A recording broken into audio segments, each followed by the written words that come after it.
So passion comes from the Latin word el passio, which means to suffer, because you suffer for your passion, but you're happy about the passion of the Christ. because it's your that's literally the translation is the suffering of the Christ, because what he suffered for your sins, blah blah blah.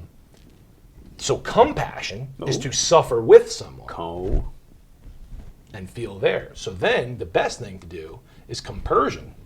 So compersion is the antonym of compassion. Compersion is when you celebrate for your boys, to feel the happiness with somebody. That's brilliant. When you succeed and you turn around and one of your boys ain't clapping, that's not your real boy. That's a hater. That's a hater. Rooting for, dude, you ever get that feeling when somebody you love does something awesome and you feel like you did something awesome? Dude, that's what the funnest part about team sports is. Are you kidding me? Because like the only team sport I really got into was football, and I wasn't very good at it, but my fucking team was my team. Dude. My team was my team. Brothers. I remember screaming like Brothers. Compersion. Compassion, suffering with, compersion, celebrating with. That's Fucking beautiful. So passion is to suffer for what you love.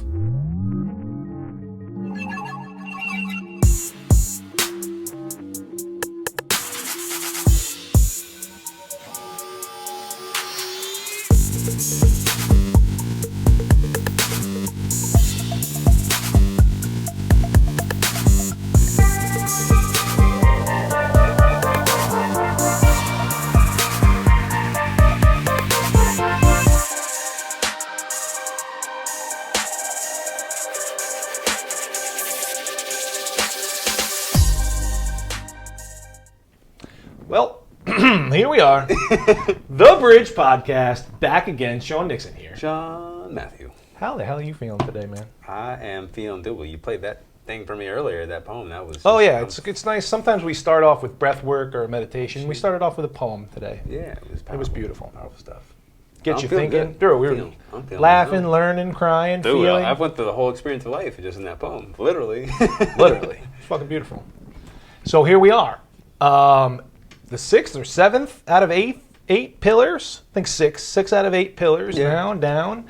Purpose. It's a super big deal. How it relates to physical, mental, and emotional and spiritual health is key because it keeps you on the path of flow state so your hopes, dreams, goals, and desires are sustainable and you stay on that path towards being an optimal human being. Okay? So your purpose in life is made up of 4 blocks that are career, passion, mission, and mentorship. And how these work together, they're not mutually exclusive concepts. Like I said, some people are going to be passionate about something that's their mission that they carry out, and they have a career because you need a career, but it might not be your favorite thing. Or you're lucky like me. Have like all 4 of these. Yeah, line up like me, and I did it on purpose once I started. There's no right or figuring out wrong. life It's a just little bit. whatever happens to be. Yeah, there's no right or wrong. For example, and we'll get deeper into famous examples and like you and I, but like I always had careers that worked around my passion. Meaning I was always taking a job where I could get to the gym, or I could go play basketball, or I could go hit the punching bag or do whatever. Any job they were like, you want to stay late? I'm like, nope, my mission is not here. My passion is not here. I'm working this job to pay the bills so I could buy supplements in my fucking gym membership. There you go. So then I took my passion, made it my career.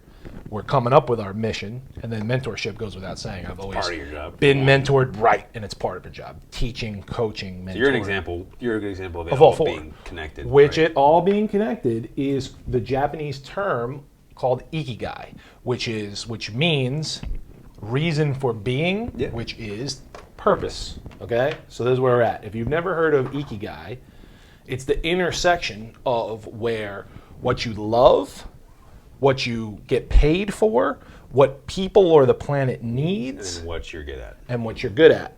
So some people have overlap within those, like we talked about, but if you can get all 4 of those concepts to line up, you're winning in life. The Japanese call it Ikigai, which translates, we're calling it purpose. Yeah. So it's kind of a big deal. Very, very Keeps big you on the flow state. Flow state is when you're doing something so well and you love it so much and it has such purpose that your body is just dumping dopamine and norepinephrine so that you're literally blacked out and performing perfectly. Michael Jordan talked about it. Wayne Gretzky talked about it. Any artist, they're like, I don't even know what happened. I blacked out and the painting was there. Or people who just, I believe Stephen Collar came up with like the initial term, but he talked about surfing. People get into flow state rolling in jiu-jitsu where you're just kind of going, and a lot of times you don't even remember what kind of happened. You get out of your way. Releasing resistance, right? Yes. You're flowing, letting the river flow. It's kind of like, there's that really great image, I think it's from Avatar, The Last Airbender, where you're talking about chakras at this point, but it's this river with a bunch of blockages in the stream, and removing them all, the river can flow. Totally makes sense. So that's how you be the most productive, happiest human being. Because say you only have an aesthetic goal, why do you want those things? So you can be happy. Say you only have a health goal, why do you want those things? So you can be happy and live a good life. You need purpose to do that. So, career, real quick. We'll start with that guy. I mean, that's your job. Yeah, that's what you get paid to do. That's what you can make a living from, right? This is like when you're a kid, your mom, dad, your teacher's like, what do you want to be? Not what do you want to do to pay the bills so you can be something. What is your passion? What do you want to be? Yeah. I think it was a Lennon quote, John Lennon. Not Vladimir. Yeah. Big difference. I had to, right, big difference. Big difference. The teacher asked them, or maybe it's just a myth, whatever, parable, it's all good. You can still learn from it just the same. The teacher said, what do you want to be when you grow up? And he said, happy. And the teacher says, I think you're misunderstanding the point of this question. He says, I think you're misunderstanding the point of life. Whoa. So, like you said, guidance counselor, the teacher, and your parent, what do you want to be? And you say a fireman and an astronaut and a cowboy and a princess. Okay, but that's being acting a role, potentially a career, but it's certainly not a passion or a mission. Yeah. Unless you're passionate about those things, and that happens to be it. But a lot of times, for one, when you're a kid, this is and we'll get into this with passion and career, but curiosity is where when you're a kid, that's what you should be focused on. Not focused on. That's what you should just allow yourself to experience. Fun, curiosity, creativity. And it's also like, but at the same time, you get those parents who make their kids, play the cello from age 3. They become a cello prodigy. No, if you love it and you're good at it, that's great. But then you also get the kid who starts at 3 and then resents their parents, resents the cello, and plays it again, has a bad relationship with music, which is what they used to love. So. And we're talking about kids, but even the inner child within you as an adult still needs to play and recognize these things. Absolutely. And have fun, because it's not sustainable. If you fucking hate your job so much that it's causing you so much stress that you go home and fucking overeat, how is that hurting your fucking mental, emotional, and fucking physical health? Pretty obvious, right? Whether your goal is performance, aesthetics, or health. So you said you dabbled with a couple of different paths of careers that I hated, but I always had the eye on. Did you actually hate them or indifferent towards them? A little bit of both.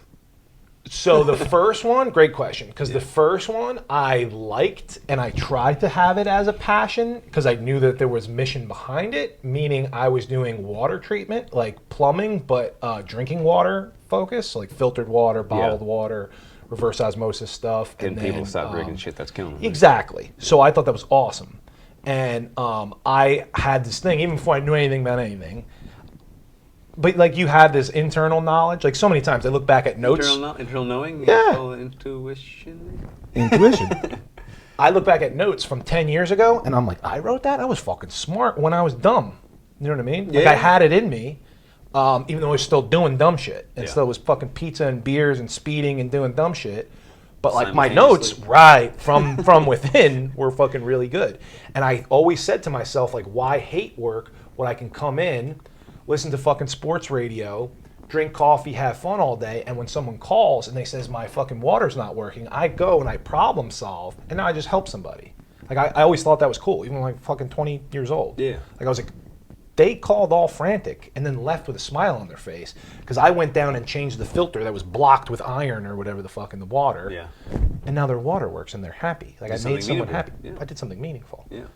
That's the if you're just fucking doing emails and spreadsheets all day, that might necessarily not be. Because I know so many people, their career is just the thing that pays the bills so that they can do their passion and their hobby. Yeah. So like again, sometimes you have the circles align where your career is your passion. Oh, like for me, when my passion was martial arts, I had like the two jobs I had were really a smoothie bar job. We're in a smoothie So you could bar. be around the gym. So I could like work in the mornings and go train at night. And then the other one was another one where I was doing nutrition consultations. But that was another one where I was like up in the morning, super early, and I had the evening to go train. So like I had that my passion, my priority career was just something else. Now Working your life around your passion. and a lot of that too is because I think as someone who didn't know what they wanted to do in their high school, I went to school for architecture. And I was really torn. I wanted to like train to become a professional fighter, but then I was also relatively creative. I was creative, but I wasn't technically good at drawing the way some people are. I know. So you figured career would be architecture, but passion was always going to be martial arts. Yeah, and I was just gonna do that to kind of get a degree and have something to fall back on. And I even before the architecture, I was like, I also want to work with animals too. So like I actually did apply to one school randomly, even though I had nothing related to it because I focused all my attention on. And that's interesting because that sounds like passion and mission, but you didn't want it to be career because you didn't want to go to med school. You I didn't want to go to veterinary be a school. vet. Yeah, Right. so I actually applied to zoology for one school. I didn't get in because it didn't make any sense for what I was doing. But Because that didn't make sense for career, but it made sense for passion and mission. I think that talking about career, especially with kids coming up, when it's most prevalent to you, because once you get out of college, everybody has different paths in how they do this, right? Yes. But you get some sort of job because you have to. Yes. Sometimes you get the job you want. Rarely is that the case. But when you're in high school and college, that's so much. We were just talking about some of our clients, the kids, all the pressure, what they're going to do, and the GPA, and how it's really not that important as you think it is. It's all nonsense. Like when you're in that, shoot. Unprofessional. That's my boss. He's gonna have to go. That's all right. We'll figure that out. But when you talk about career, as a kid, like guidance counseling, all that stuff like that, there's so much pressure on having to be something that you just are really forced into this role, and you for almost 6 to 4 to 8 years potentially, you're narrowing your experience. And then you get done with those 4 to 8 years, and you're like, I don't know if I actually. Nothing. The average person changes their major 3 times in college. I changed mine once. Yeah, I changed mine twice, yeah. Exactly. So, like, the expectation, if any of the younger listeners, that you have to know what you're going to do when you're young, I think is too much pressure on a system that's focused on like the manufacturing industrial age system of just like being productive, right? But you even said it. What do you want to be? And they're talking career, but B is purpose. And even how I've just recently started to reorient about that question. Life? Yeah, in the question. Now, like if I'm going to ask a kid, like what instead of asking what do you want to be, how do you want to be as an adult, right? Because what do you want to be? Like I want to be an engineer. How will you be when you are an engineer? Yeah. I don't know how happy I'm going to be when I'm an No, engineer. yeah, because my parents wanted me to, or it makes a lot of money, or some dumb And that shit. relates to the John Lennon thing. How do you want to be? I want to be happy. Yeah. And that relates to, I got some notes, Bring up the legal pad. extrinsic motivation. Not nearly as good as intrinsic motivation, but the lowest form of motivation and the most selfish and the least productive is money. Like, why do you want to be a doctor or a lawyer? Well, my parents said it makes a lot of money, but I hate it. That's not very good motivation to keep you on that path. And the reason why it's not good motivation is because money is just a construct, really. Money's just a construct. So the next construct and the next shittiest form of extrinsic motivation is ego. Well, I can be a lawyer because it's a status thing. Prestige position, people will respect me, admire me. Blah, blah, blah. And that's just feeding the ego. It's not feeding your purpose. And or passion. extrinsic, right? If you need that stuff from other people, that means there's a lack of it within yourself. Yep. Oh, 100%. And then the next is like ethics or morality. So it's like, oh, okay, well, some people need lawyers, so maybe you're like talking yourself into We're it. just rolling with the lawyer thing. Yeah, fuck it. And then 2 would be personal conviction. Like you actually like it a little bit. Because you're defending people Yes. who have been done wrong to. The lawyer can So defend there's all something to lawyers, it. right? But the number 1 extrinsic motivation is purpose. Once you've found your purpose, which we'll get into a formula for finding your purpose, that's the best motivation. It's the most selfless, and it's the one that's conducive to flow state, like we said, that keeps you on the path. Yeah, it should feel, again, like we talked about this last time, I believe, like the work hard thing gets misinterpreted because it should feel, your purpose should feel easy in the sense that it's natural to you. Dude, Not natural that you're naturally good at, but natural that feels... When I worked construction and the alarm clock went off early, I felt like dog shit and hated life, and I just wanted Friday to come. And then on Sunday night, I had that feeling in my belly, tomorrow's Monday, and it ruined everything. Now I feel the exact opposite. I can't wait for I Monday am to go. living my purpose through my passion, and I pop up out of fucking bed in the morning because that's what's fucking driving me. vampire. And then on Sunday night, I crave Monday. I fucking love, dude, we record on Mondays ready to now. fucking go. Dude, Sunday night's my best night. It's the best night. It's my Monday's best the night. best I'm day. so prepped and ready. I'm Dude, like, recharged and shit yeah. versus hungover and depressed. Because that's the way I was living it, and I just flipped it. Yeah, and then, working for the weekend, that's what a lot of people are doing with a lot of the careers, and that's not necessarily their fault because the system has our structure of the weekday, the work week, and whatever that means. But that's why we're having you break this matrix and think differently. Yeah, and it takes, and I think the hardest part about getting with a career is trusting that things will work out for you, because if you don't believe it, you won't take a risk. If you're not going to take a risk, there's not a lot that you're going to really be able to. And that's facing your fears is taking risks. Yeah, because there's always good shit. You talked about curiosity being, a lot of spiritual teachers talk about curiosity, Alan Watts too, as being the primary driver for enlightenment, rather than having. 100%. Because when you're curious about something, you take an objective viewpoint of it. And if you can be objective with yourself, it's like, John doesn't really like that kind of stuff. He's not really great at that. He doesn't even really like it. So why am I so focused on that, right? But if you can get curious, you start to explore and detach from expectations. Because I know so many people, because I am, now I still do consider myself a creative, even though my career path took a really weird detour to get to where I am now, even though I am not a creative now. Sure. All makes sense. But so many people are like, I'm just not creative. And I know you said that too, but in a different I used to way. think that. Yeah. But the reason why people don't feel that way I can't draw and I can't sing. Because if I ask them to draw something, they have this. There's an anxiety that what I'm going to do is not good enough, so I'm not going to do it. So that if I'm curious, I'll try it. I'll just try. If you're curious, you'll try stuff, right? And if trying stuff is the way you find what you're looking for, right? But if you're always anxious about failing or not succeeding or being attached to what other people think of you with all these extrinsic factors, then anytime there's fear, you're not in a state of growth or getting better. That's perfect. And you're a goddamn genius and a professional podcaster, because that brings us into the intrinsic motivation. That was a perfect segue. But real quick before I forgot to tell you, I have notes that came to me in a meditation, how Biggie was a fucking prophet too. What? Dude, damn right I like the life I live, because I went from negative to positive. It was all a dream. Dude, he's got like 10 manifestation fucking lyrics that he just thought shit and took himself out of the hood by thinking. That makes sense. So we're going to get to that one later. We're going to dive into that. But because where you put your attention and your energy is where shit fucking happens. Yeah. So when you're thinking negative all the time, negative shit happens. Your attention. When you think about yellow cars all the time, you see yellow cars all the time, or whatever the fuck. Where your attention goes, your energy flows. It's a real fucking thing. Science. Okay? So intrinsic motivation. The first thing, like you said, is curiosity. This is the formula, scientific formula. We coach a lot of people. They're like, how do I find my purpose? I don't know my passion. Mom wants me to do this. My guidance counselor wants me to do this. I don't know what the fuck. This is how you figure it out. Be curious. Make a list. 15 to 30 things. Better to write it with pen and paper, because the part of your brain that writes is different than just types on a laptop or a fucking phone. So write out a list of things you're curious about, specific things that you want to try. Dive into, jobs, hobbies, classes, specific things, right? Then you try all these things, and what feels best to you on the inside that intersects with what you're curious about is your passion. So now it's something you were curious about, and then it feels good. So that's your passion, right? So step 1 is curiosity. Step 2 is passion.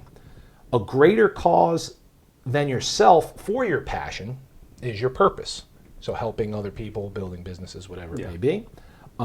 Then number 4 is autonomy. So the freedom to pursue your purpose, right? So then you would take a separate list of, say, 15 to 30 problems, like the biggest problems you think in the world, and you look for overlaps between your passion list that you've narrowed down from your curiosity list.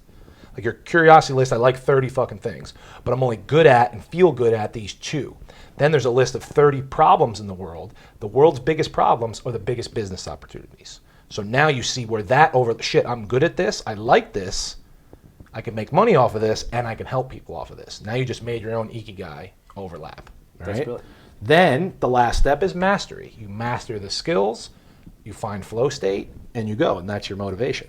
Okay? So it's exploring jobs, hobbies, classes, find out what you're good at, what you like, That's funny what that you can mastery give is back, the and what last you get one paid. because most people start there and like, I'm not a master at anything, so I can't pursue So I anything. can't start.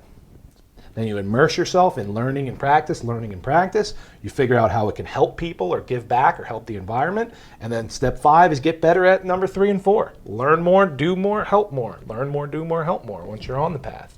It's fucking beautiful. That's brilliant. And the one thing which you brought up, I guess we were talking about before we put on the camera here, is that between all 4 of these, we were talking about this in relation to college kids, high school kids, even middle school kids worrying about their GPA.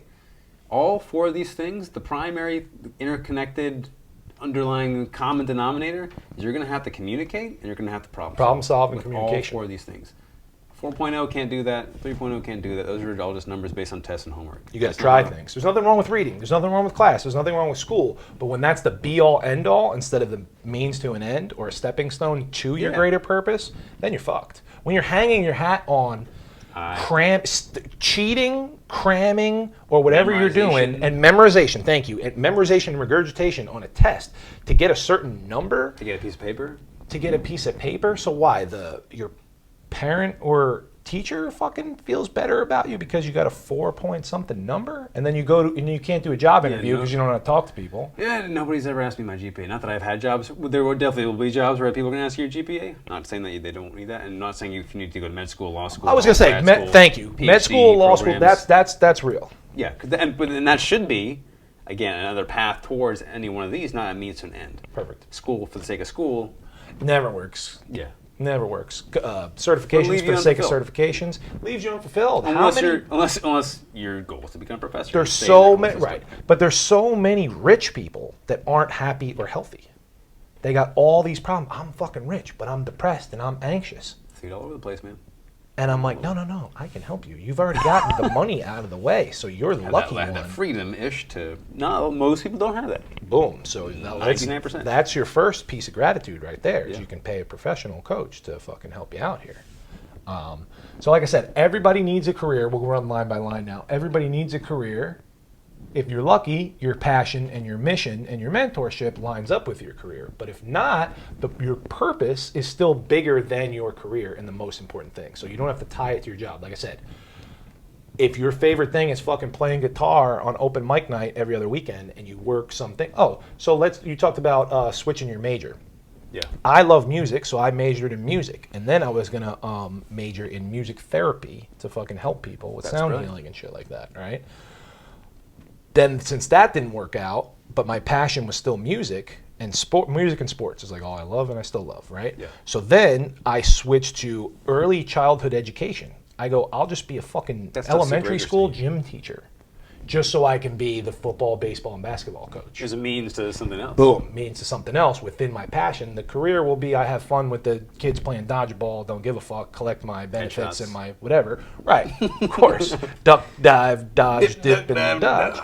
And then I get to coach football, which would be the fucking passion. And I don't give a fuck that I'm making $35K being a fucking gym teacher. Yeah. Nobody cares about that because it doesn't have status and all those ego things or money or any of those lower level extrinsic things. The lower extrinsic doesn't matter because I could live the purpose. Sustainable.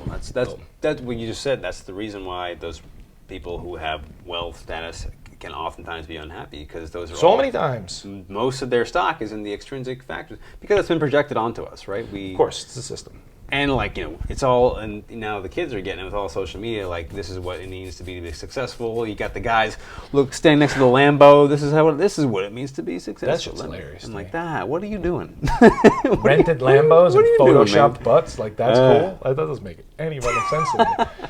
But I'm not judging because I probably would have fell for that if I was 12 and somebody handed me an iPad. And not that those people aren't happy, but don't think you need to. But that's the difference between happiness and fulfillment and fucking purpose. Because you can, for being. If I was doing there's not a reason for being. Doing donuts in a Lambo and going to the strip club. That's fun. That's fun. You're happy. For the sake of fun. For the sake of fun. That's the difference between dopamine and serotonin. You know what I mean? Yeah, maybe you're passionate about doing donuts in a Lambo, but there's no mission there. There's no mentorship there, and there's no and it's certainly not a career. Right, so it's not fulfilling. Right? So like I said, if you're lucky, you can have your purpose line up with your career, but either way, you need some type of career, even if it's just to pay the bills to do your passion.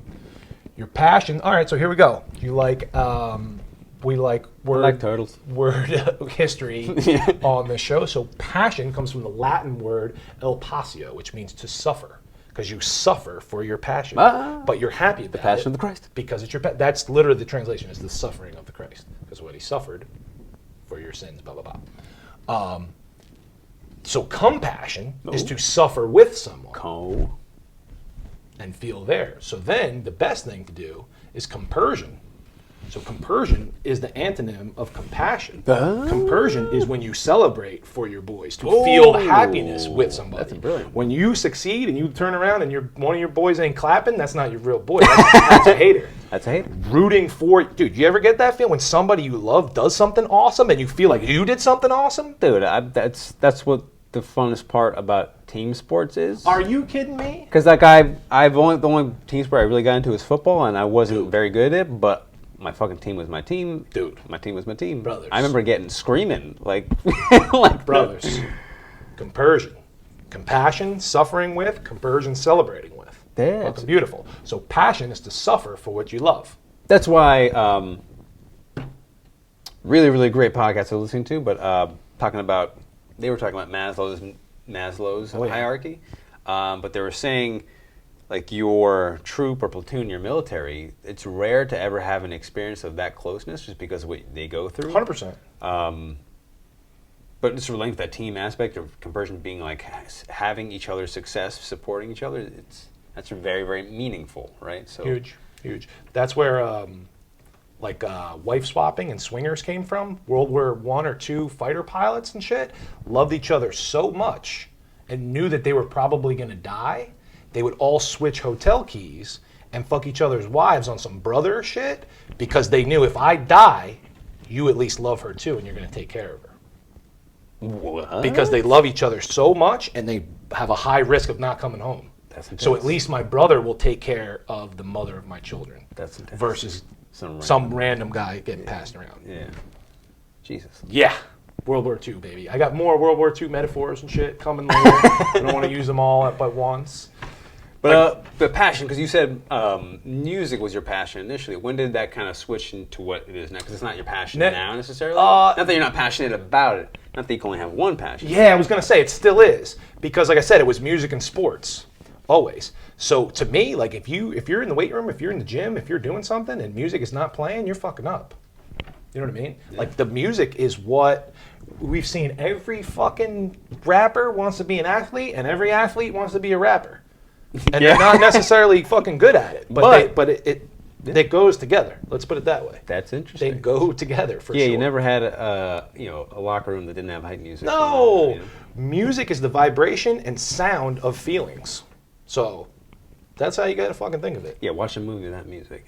Oh, dude, the score is... I think it was Oliver Stone that said, he goes, I just like making movies so I can get in the editing room and put the music on. Oh, that's the best music part. I'm just like crying just from the violins. Because the emotions. Yes, it's beautiful. So then mission is where your career and what you get paid for and what you're good at intersects. You may not love it, and it may not be the best thing ever. Like if you're fucking selling cocaine, you're good at it, and you make money. Does it help people? No. Is it your favorite thing? No. But you're good at it, and you make money off of it. Right? So that's just a mission of what you have to do. So like we'll get into our specifics. But then we haven't talked a lot about mentorship, but teaching, coaching, mentoring, at any point in your life, you've always looked up to someone, and we can give specifics, or you get to a point of mastery, and then to continue your mastery, you teach someone else and you mentor someone else. Yeah, everything you know, you've been taught. Yep, every single thing you know, unless you've you been lived taught. in the woods, grew up in the woods, and just watched other creatures. But that's still exist. Teaching through mimicking. Yeah, exactly. And looking. But that's how the teacher stays a student. I mean, you got the Bruce Lee show, which is perfect because martial arts is just a great medium. Besides all the cool stuff, it's really just the art of self-discipline, really, right? And you've heard white belt mentality, and 100%. what people say, because you come in, you don't pretend like you're the best. And I heard, I'm going to butcher it, but like a thing of like everybody's black belt over time, like metaphorically, fades and becomes a white belt, and you have to learn everything over again. Like you're just constantly learning. Yeah, like when you go into like a jiu-jitsu place and like the old guy with like the grayed out gray belt, you're like, oh. Because he doesn't even give a fuck that it's a black belt. He's still trying to get better. Exactly. The whole time. And what did you say before? It was like... And again, jiu-jitsu is great. I'm just going to bring this up too because you can get into, this is a tricky spot because you can get into some sort of ego trip here, becoming a teacher, right? Or lording your knowledge over your students. But if you've ever rolled, again, it's a very specific example, but you're rolling with somebody, if you're from a white belt, and I'm going with a blue belt who's got something to prove, right? They think they know they're better than me, so they're gonna just like fucking go hard on me and choke me out, and they're gonna get the nice little ego boost. Nobody's learning anything or getting better. But the black belt will yield to you like water. Bruce Lee, high five. Will yield so that you're learning something. He's in a flow state, so he's teaching and learning from you at the same time. Yes, right. That's beautiful. When you're a teacher, it's not you're about constantly learning. Yeah, it's not about forcing your knowledge onto somebody. It's not about lording your knowledge over somebody. It's about creating space for somebody else to learn. Well said. So that's what happens. Like you said before, like spiritual gurus don't call themselves a master. Like you can call them your master or you're a guru, but they don't refer to themselves as that. Yeah. That's ridiculous. I can think, if you want to get specific, because we already ran through each one, everything, like I remember being a freshman and playing varsity football and looking up to Mike and Matt Nemo. Nemeth was their last name. We called him Nemo. The O-line coach and one of the seniors that were great O-linemen. I remember exactly, like on some deja vu shit, walking through the freshman hall and like thinking like, oh, he's not going to notice me because it's not football practice, whatever. Was going to go into the bathroom, took time to walk the extra 10 feet to me. Hey, what's up, freshman, whatever, say something to me. And I never fucking forgot that. And when I was a senior, I did that to kids. And fucking they claim that they never forgot. Fucking Nixon said hi to me in the hallway today, whatever. And it doesn't seem like a big deal. But when you're 14, an 18-year-old fucking comes up to you and is like, hey, man, what's going on? It's a big fucking deal. So that was my first one. Coach, football coaches. I can name so many coaches. And then when my first job, like I said, water treatment, the guy's name was Tom Evigan. First day, just like took me under his wing, taught me everything. And about like life too. Yeah. And then I don't remember George's last name, but George, this Portuguese guy, was from the Azores, these little islands off of Portugal and shit.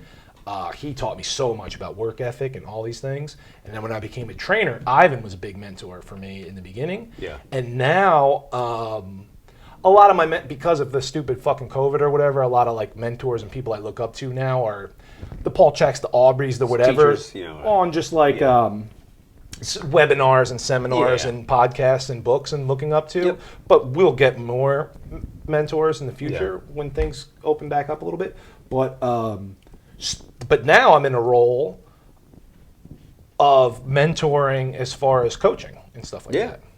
And so it goes both ways. Yeah, and relating back to when you're in the position of the mentee. Yes. I think that's so much more important. Like if there's one thing I could do for education, just reform what we value in terms of our school. Because like we're talking about, like GPA.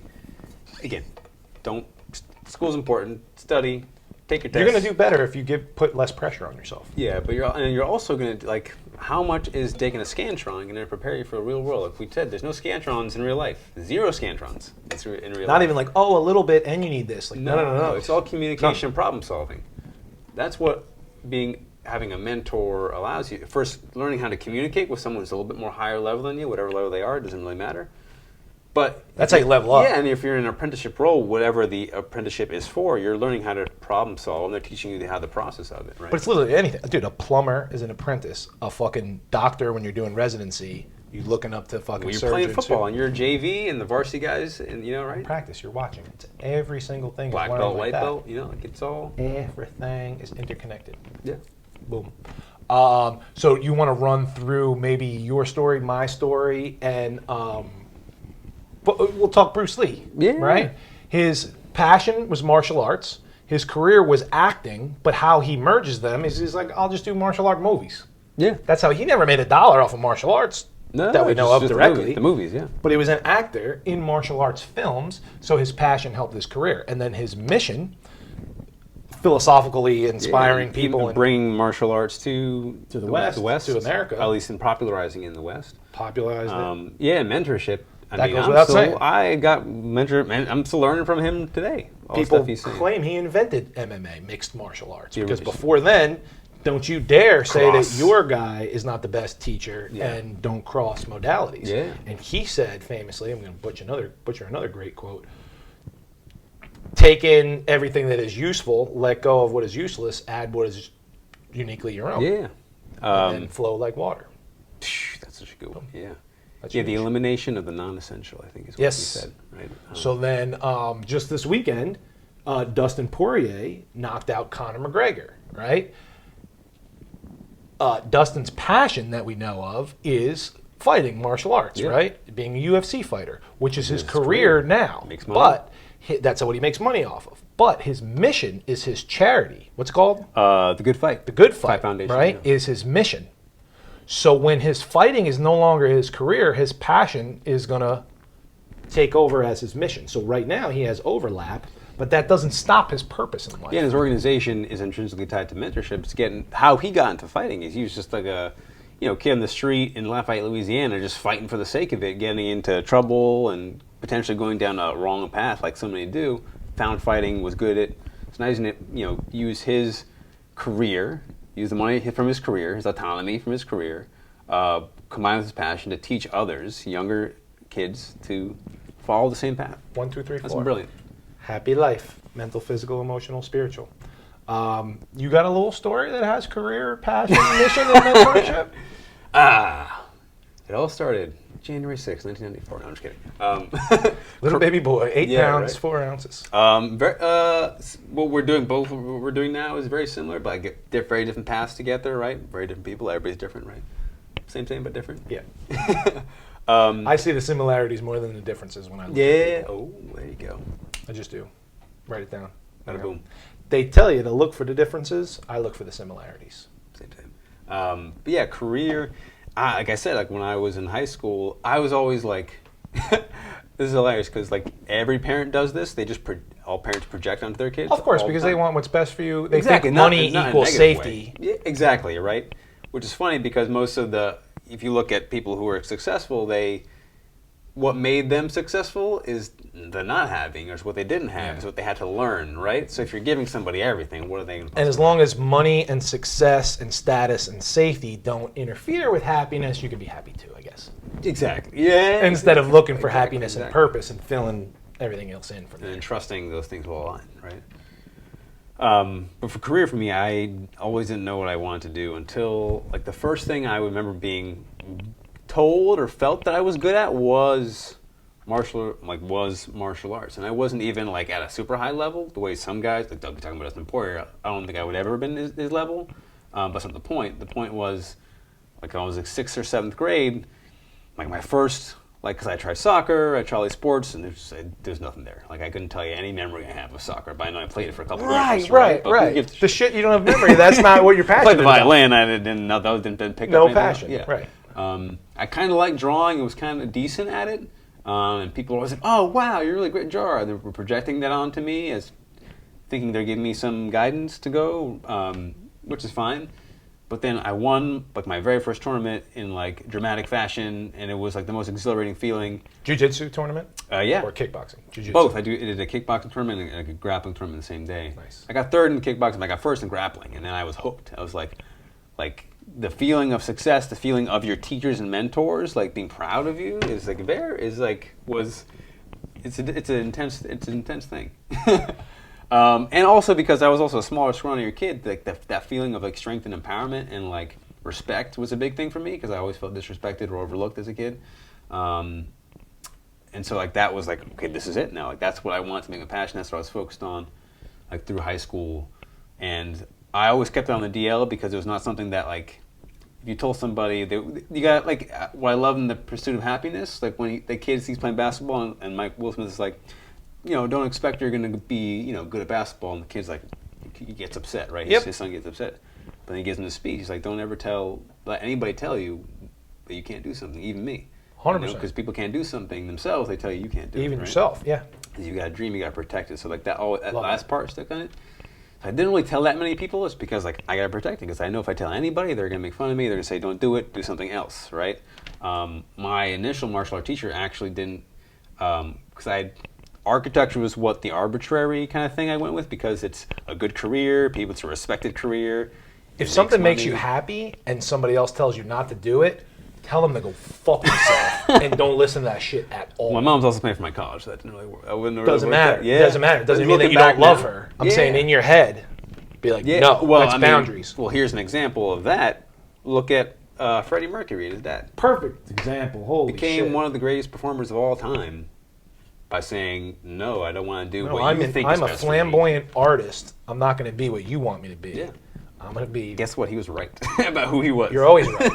You are always right. Your ego is rarely right. Yeah, Your ego the fucks authentic you is the true self is always fucking right. It takes some Always. work to get to. Oh, to it takes touch so into that, much to touch, so much work. touch into that, but your, you can get your there. intuition and your real self, capital S self, Yeah. like your real self, is always right. So that was what my passion was. Martial arts fighting. I even went to college with the mindset that I'm just going to get the degree, but I'm just going to focus on this the whole entire time. So Right. when I get out, I'll be super prepared. Right. But plot twist here, right? So major depression, anxiety issues in college, and I realized that my energy and motivation for MMA was this feeling of respect and Yes. acceptance and love from others. That this would be something that I could be good, but also be admired. So there was a mix of both. There was intrinsic, but there was also a little bit of extrinsic. Of course. in there There's too. always a mix. And life circumstances, as it would happen, led me to have to give that up to pursue something else. God's like, he's on the Let- path. Let's throw him the curveball. Yeah. And depression. How's he going to deal with this? And he strikes out. Ah. Yeah, that breaks. So you got to go down swinging. You can't Yeah. fucking look at these pitches. 'Cause that's all we're doing is taking at bats in life. Just trying different things. I skipped a bunch apart. Yeah, of course. Did LSD after my first year of architecture. Realized I was really Opens things unhappy. Switched my major from there. So we talk about switching majors. I switched my major to nutrition. It's a massive switch. A lot of people were questioning it, but I knew that nobody experienced what I had experienced during that, and that was at that time the most profound thing I had experienced. So I switched my major then because I'm like, I don't like architecture. I still want to pursue fighting. Nutrition at least gives me an opportunity to better myself, learn something. I can coach and train while I do this. It makes 100%. perfect sense. Fast forward. Now you're blending these. Yeah, fast forward. Had to give up MA as a pursuit of passion. It's a young man's game. Even if you're 20, and you're just even getting you. That's old now. You got to get into you're 16 or something like that. Oh, earlier. Maybe to start actually start. competing. At an amateur level, even Yes. 16, 18. So I didn't really know what I was doing. That's when I moved back from California.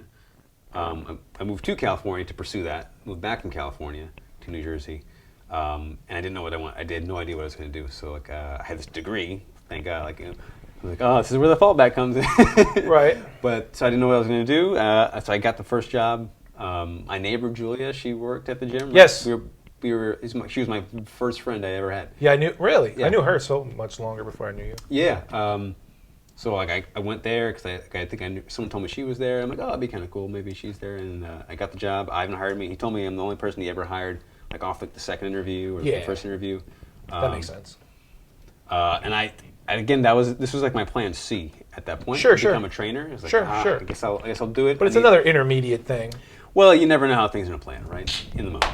Hindsight's 2020, but now it's 2021. So, so the training, along with some other spiritual experiences that happened in California. Sure. When I got into yoga, Kundalini, started having elevated states of consciousness, got me to the spiritual path, which is what I am on now. Of course. I didn't realize I was on it this whole time.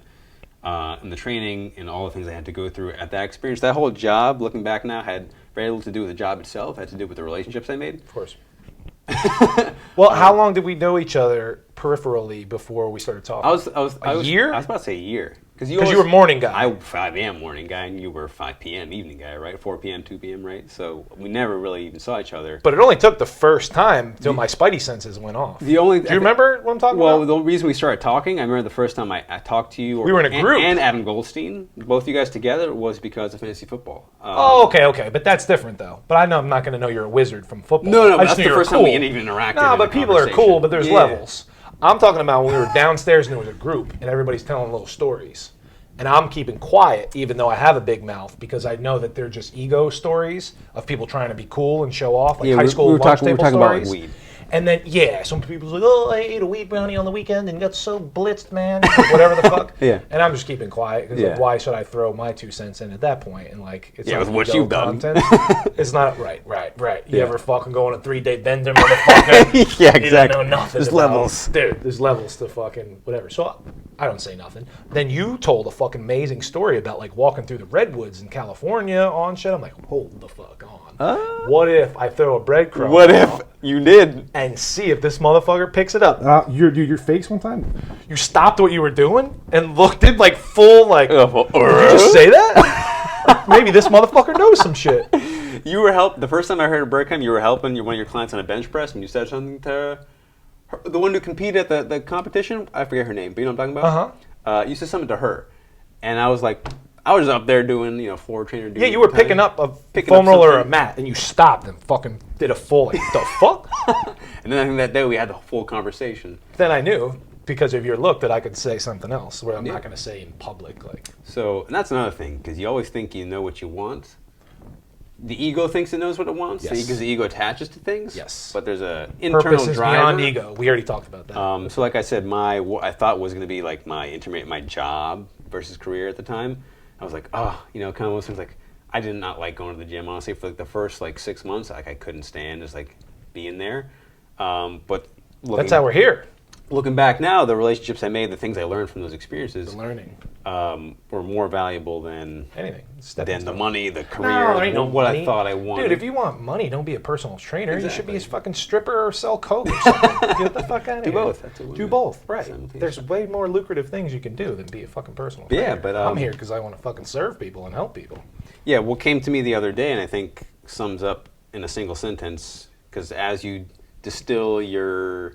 Things are always the most complicated when you have to write fucking pages in your journal about what you're trying to do with your life, and to distill into one thing. And on the spiritual path, it kind of came to me is like what I do is I help prepare people for change. 'Cause it's all preparation.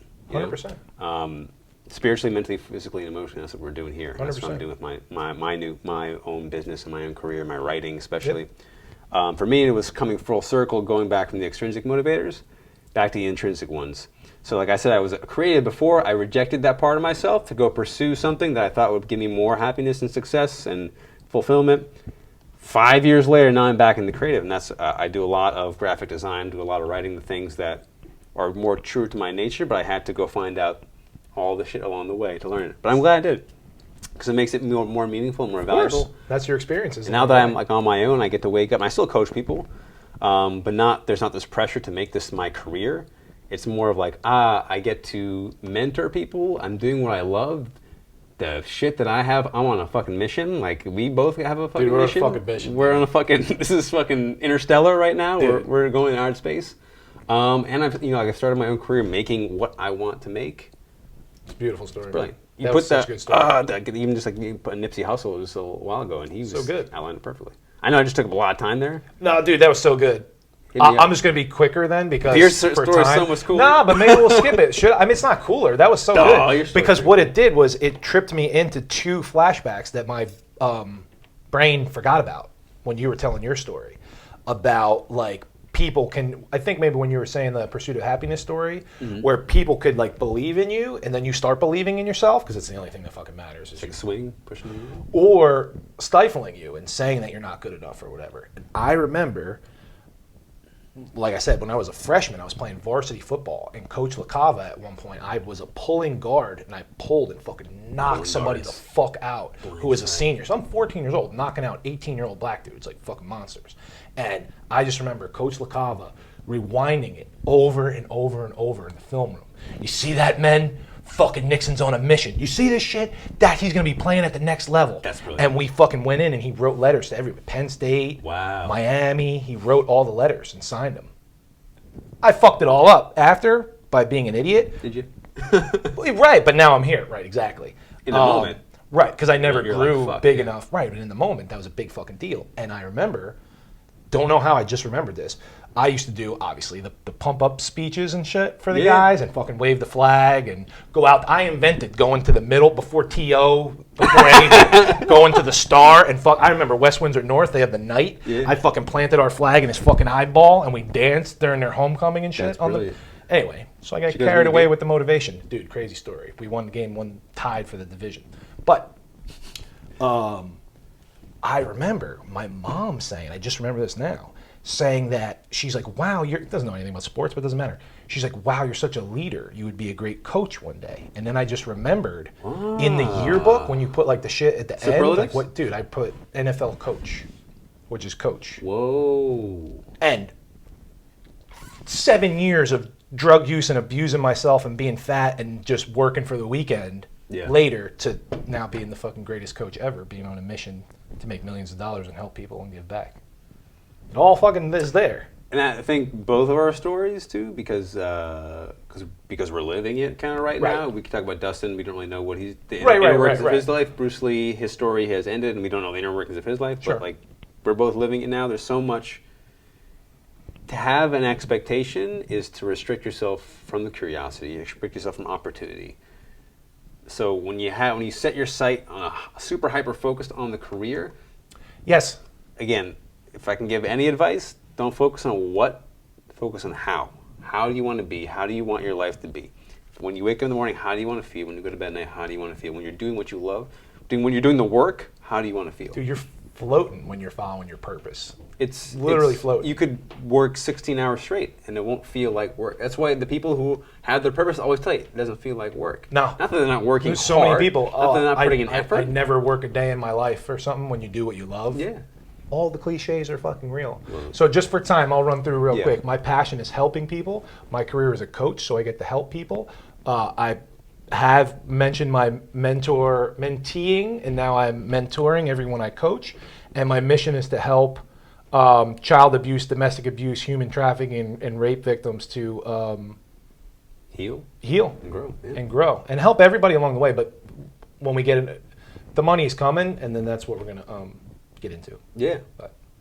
So that's a quick one, just to save time. That's our reason for being. But that's how, like I said, because before I always knew what my passion was, and I had shitty careers that would just build around so I could go to the gym, so I could go out and drink. Like, oh, you want to work on the weekend? No, I'm drinking beers. You want to work overtime? No, I got to go to the gym. And it was just only that. Yeah. You know what I mean? But now it's a bigger purpose.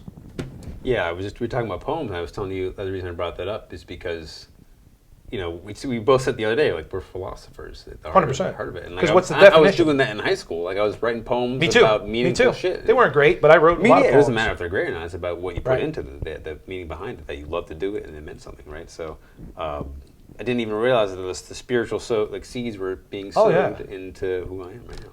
Me too. It's beautiful. That's how you know you're in purpose. You're the man. Purpose. Next time. Peace. Peace. Bridge.